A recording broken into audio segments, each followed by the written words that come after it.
ગુજરાતમાં ક્ષત્રિય આંદોલન જોર પકડી રહ્યું છે અને ભાજપને રાજ્યમાં ઠેર ઠેર વિરોધ પ્રદર્શનનો સામનો કરવો પડી રહ્યો છે અને લોકસભા ચૂંટણીમાં ભાજપને 10 સીટોમાં પરાજિત કરવા માટે ક્ષત્રિય સમાજ દ્વારા રણનીતિ ઘડાઈ રહી છે।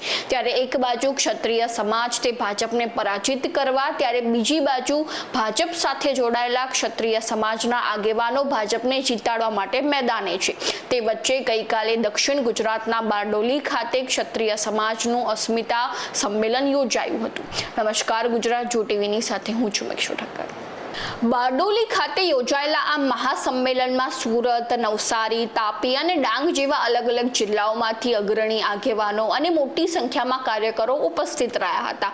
ત્યારે આ મહાસંમેલનમાં સંકલન સમિતિના કરણસિંહ ચાવડાએ હજારો લોકોને સંબોધતા જણાવ્યું હતું કે આ લડાઈને કારણે અમારા ઉપર આંદોલનકારીઓનો ટેગ લગાવવામાં આવ્યો છે અને ક્ષત્રિય અસ્મિતાનું કેન્દ્રબિંદુ રાજકોટ છે। જ્યારે તમે વોટ આપવા જાઓ છો તે પહેલા તમારી દીકરીનો ચહેરો જોઈને જજો અને ગુજરાતમાં ભાજપ 10 બેઠકો હારશે અને રૂપાલા તો 1000% હારશે।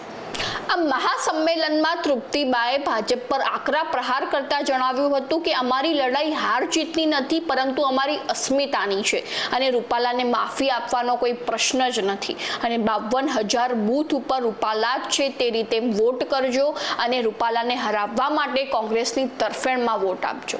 ત્યારે વધુમાં આ સંમેલનને સંબોધતા દશરથબા વાઘેલાએ ભાજપ પર નિશાન બનાવતા જણાવ્યું હતું કે આ 26 વીઘાના મેદાનમાં ભાજપનું કમળ જ ખીલવાનું હતું, પરંતુ રૂપાલાના એક શબ્દએ કમળના બધા જ ફૂલોનું નિકંદન નીકળવાનું છે અને હાલના સમયમાં ભાજપ કોઈ પણ ગામડામાં પ્રચાર નથી કરી શકતું અને નાની નાની ઓરડીમાં મીટિંગ કરી રહ્યું છે અને આ જ રાજપૂતોની તાકાત છે।